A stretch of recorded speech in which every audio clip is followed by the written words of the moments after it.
आदि में अपने प्राणों को निछावर करने वाले उन सभी जंगजुओं का, उन सभी क्रांतिकारियों का, उन सभी शहीदों का मैं आज आह्वान करके उनका नमन करता हूं, जिन्होंने ये नहीं देखा कि मैं ही अकेला कमाने वाला हूं और मैं ही अगर इस आग के अंदर जल जाऊंगा तो मेरे परिवार का क्या होगा। उन सभी जंगजुओं के लिए एक बार जोरदार तालियां बजाते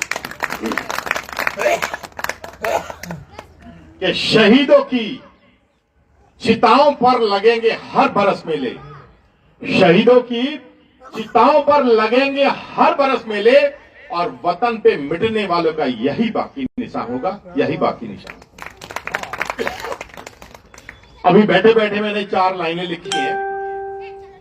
माननीय बाबूराम जी ने भी कोई बात रखी और माननीय रोहिला साहब ने भी जो परिसंघ बनाने की बात रखी कि उस शख्स का जमीन से उठ जाना ही बेहतर है, उस शख्स का जमीन से उठ जाना ही बेहतर है जो अपने कौम के प्रति वफादार नहीं और समाज को खड्डे में जाते हुए देखूं, ऐसा तो मैं गद्दार नहीं, ऐसा तो मैं गद्दार नहीं। दोस्तों, सभी के दिल में पीड़ा है, लेकिन आज हमारा राष्ट्रीय पर्व है। हमें 1 पॉइंट प्रोग्राम केवल देश के बारे में अपने विचार रखने चाहिए, गणतंत्र दिवस के बारे में रखने चाहिए और हम क्या देश को दे सकते हैं इसके बारे में रखने चाहिए। तो दोस्तों, सर्वप्रथम आप सभी को दिली मुबारकबाद, हमारे स्वतंत्र भारत की 75वीं गणतंत्र दिवस की बहुत बहुत शुभकामनाएं, बहुत बहुत बधाई। दोस्तों,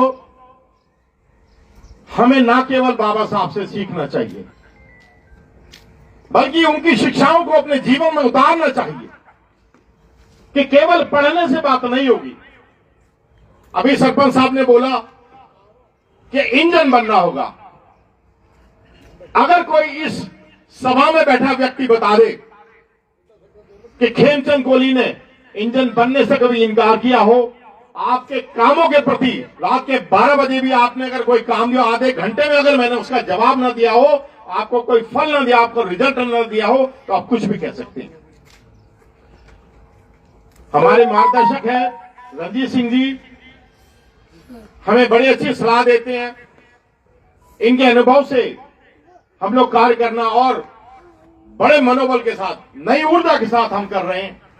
उसमें हमारे नए साथी जुड़े हैं, माननीय रोहिला साहब, माननीय गर्ग साहब और आज की संस्था के हमारी कोहली समाज के लोकल संस्था के हमारे अध्यक्ष और ऑर्गेनाइजर रमेश भगत जी, युवा हमारे धीरज जी, सरपंच जी, हमारे महासचिव डॉक्टर प्रभुदयाल जी और जितने भी हमारे सम्मानित बुजुर्ग बैठे हैं, जितने भी साथी बैठे हैं, आप कृपया इसका बुरा न मानिएगा कि मैं आपका नाम न ले पाया। लेकिन इस मंच से मैं कहना चाहूंगा कि आप जो है अभी की बात करते हैं कि मेरे दिल में ये मन मुटाव है, उसने ये नहीं किया, उसने, अरे आपने ये सोचा कि आने वाली नस्लों का क्या होगा, उनका क्या होगा? क्या हम ऐसा कुछ कर रहे हैं कि उनका मनोबल बढ़े? क्या हम कुछ ऐसा कर रहे हैं कि उनके अंदर जो है एक शक्ति का जन्म हो? ये जो रामलीला मैदान का कार्यक्रम है, मुझे कोई नहीं कहता कि इसको करो, किसी में कोई है भाई का लाज पूरे भारत में, पूरे मुल्क में उस ऐतिहासिक रामलीला मैदान में काम करने के लिए कोई बीड़ा उठा सकता है क्या? पूरे भारत में आज हिंदुस्तान को आजाद हुए 75 साल हो गए और गणतंत्र को भी जो 26 जनवरी 1950 को लागू हुआ था, इसको भी 75 साल हो गए, लेकिन एक भी बंदे ने आज तक ऐसा बीड़ा नहीं उठाया कि रामलीला मैदान को भरूंगा और लाखों बंदों को अपने साथ खड़ा करके शासन प्रशासन को हिला के रख दूंगा। है कोई ऐसा बंदा तो बता दो।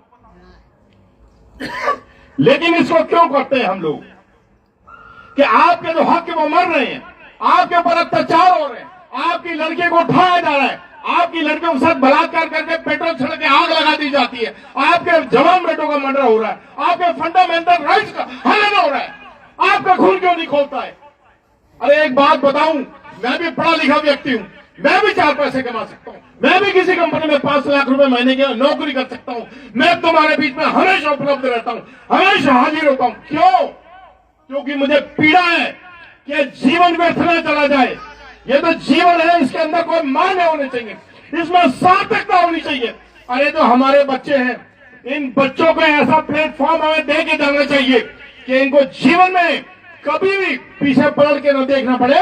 और आपको और हमको, हमारे सारे बुजुर्गों को, ये बच्चे कल को कोसे ना। क्योंकि अगर समाज का यही हाल रहा तो सबसे पहले अगर कोई कौम गुलाम होगी तो वो आपकी होगी, हमारी होगी। और हमको इस पर मंथन करना चाहिए। United we stand, divided we fall. Doctor साहब ने जो बोला था, क्या बोला था? शिक्षित तो हो रहे हैं। अभी रोले साहब ने बोला शिक्षित हो रहे हैं। सारी स्टेट गवर्नमेंट, सेंट्रल गवर्नमेंट पढ़ने के लिए सारी सुविधा आपको दे रही है, लेकिन आप संगठित नहीं हो रहे हैं। अरे संगठन में तो वो शक्ति है। आपने एक बार अगर मेरा साथ दिया, पलवल ने हमेशा मुझे निराश किया है। अरे पलवल को तो डूब के मर जाना चाहिए।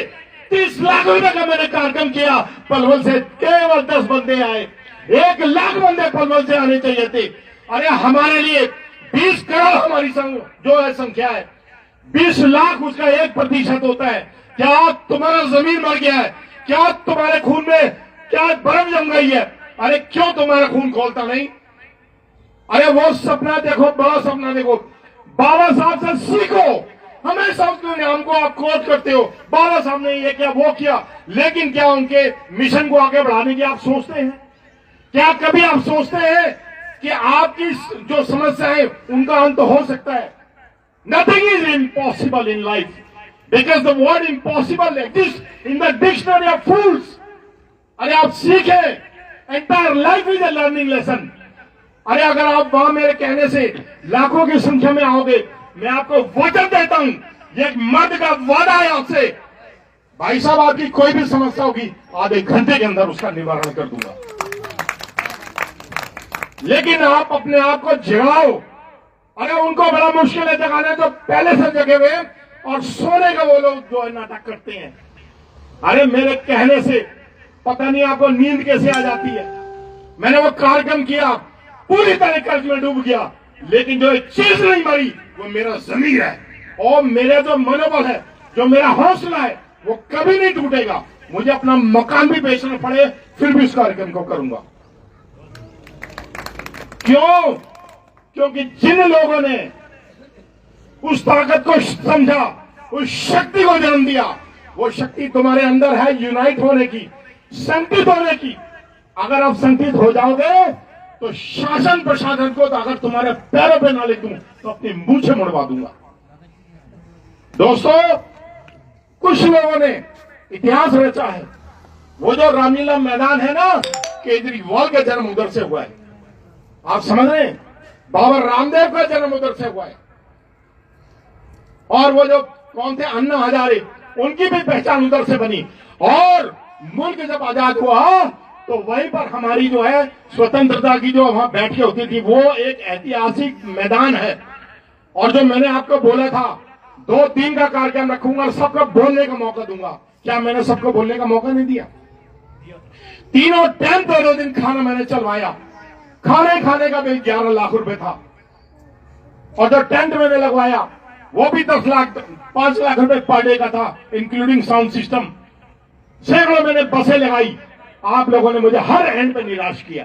और आज बाबूराम जी बोलते हैं कि खेमचंद कोहली जी इंजन बनो। खेमचंद कोहली में जो कमी है आप मुझे सबके सामने बोलो, मैं स्वीकार करूंगा। अरे मैं कोई डरने वाला बंदा नहीं, मैं कोई कायर नहीं, मेरे अंदर जो है जमीर बाकी है। आप समझ रहे? इसीलिए आप सब लोगों को पूरी ताकत से मेरा साथ देना चाहिए। मैं ऐसा इतिहास बनाऊंगा कि आपका बच्चा, अगर पलवल का बच्चा कन्याकुमारी भी जाएगा ना कोई एग्जाम देने के लिए, वहां समाज के लोग अगर बाई प्लेन जाएगा तो एयरपोर्ट पे खड़े हो जाएंगे आपके बच्चे का वेलकम करने के लिए। उसको अपने यहाँ रखेंगे, अपनी धर्मशालाएं होंगी, हमारा अपना एक नेटवर्क होगा, सारी सुविधा उनको होगी। क्या कोई ऐसा सपना देखता है? लेकिन मैं देखता हूं। देखो, आप बस मेरा एक कहना मान जाओ। अभी मेरे को पीछे 15 अगस्त को बुलाया गया था, तब ये बोला था हम आपको गांव गांव लेके जाएंगे। मैंने बोला बिल्कुल तैयार हूं।